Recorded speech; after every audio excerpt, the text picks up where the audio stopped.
You are old enough to remember rewinding a cassette tape with a pencil, but young enough to feel completely fluent in the language of algorithms. You did not grow up with the internet. You grew up into it. And sometimes it feels like you belong to two different worlds at the same time. Here is the thing. If you were born between 1977 and 1985, you may be part of a micro-generation, often called Xennials. Not quite Gen X, not quite Millennial. A psychological bridge between two eras. And that in-between position shapes the mind in quiet but powerful ways. Most generations develop inside one stable cultural rhythm. Xennials did not. You experienced an analog childhood and a digital adulthood. You learned patience in a pre-Google world. You learned adaptation in a post-Google one. As a child, you knocked on doors instead of sending texts. As an adult, you navigate platforms, dashboards, and digital identities. Your nervous system was shaped in a slower world, but your adult responsibilities live in a faster one. That mismatch creates subtle tension, not dramatic tension, quiet tension, the kind that shows up as low-level stress, the feeling of being slightly behind even when you are competent, guilt for not being digitally aggressive enough, nostalgia mixed with pressure. Here is what's happening psychologically. Your identity formed in layers. You carry a slow world mindset and fast world expectations at the same time. And when identity feels layered instead of singular, confidence can wobble.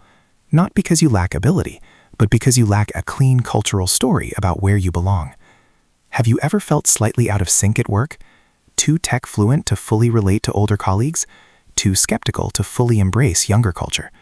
You speak both languages, but feel fully native in neither. That experience can quietly produce self-doubt. But here is the surprising truth. That in-between identity is also your advantage. You witness technological transformation in real time. You remember when email felt revolutionary, when social media felt optional, when smartphones did not exist. You saw platforms rise and fall. You watched trends explode and disappear. That builds cognitive elasticity. You understand that hype is temporary. You understand that speed is not the same as substance. In a hyper-reactive world, patience becomes psychological power. There is another subtle pattern common among Xennials: controlled vulnerability. You grew up in a culture that valued privacy. Adulthood demanded visibility. So you share carefully. You post selectively. You observe before broadcasting emotion.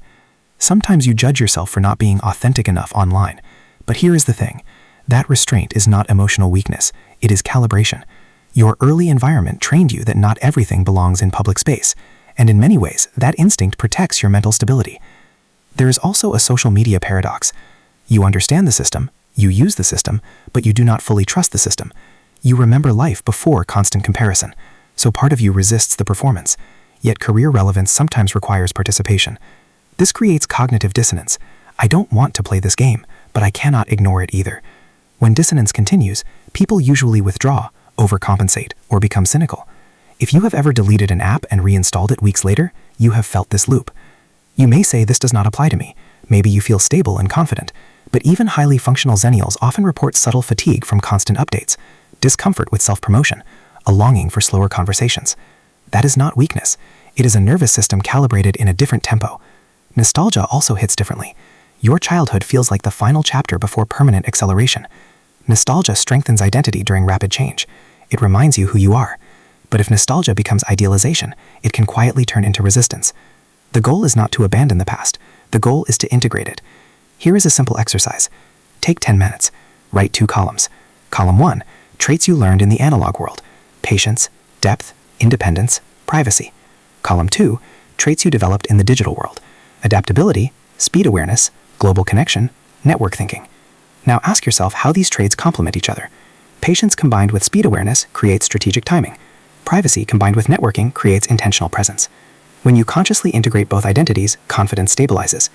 Next, design digital boundaries intentionally. Schedule offline blocks. Turn off non-essential notifications.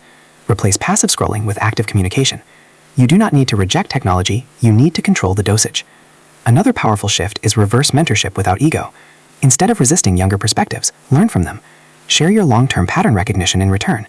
This exchange strengthens adaptability without erasing identity. Here is the deeper revelation. Being in between is not a flaw, it is a bridge position. Bridges connect worlds. Bridges carry weight. Bridges endure pressure. You are not outdated. You are context-rich. You are not behind. You are layered. Let's face it, the world did not simply change around you, it changed with you, and surviving transformation builds resilience that cannot be taught in stable eras. So here is your reflection question. Where in your life are you judging your dual nature instead of leveraging it? Are you more analog at heart? More digital in behavior? Or consciously both? Take a moment and think about it. If this helped you understand yourself or someone around you, share your insight. Because sometimes the most powerful psychological shift is not becoming someone new, it is recognizing who you have quietly been all along. This is Psyche Impulse, and your mind is more layered than you think.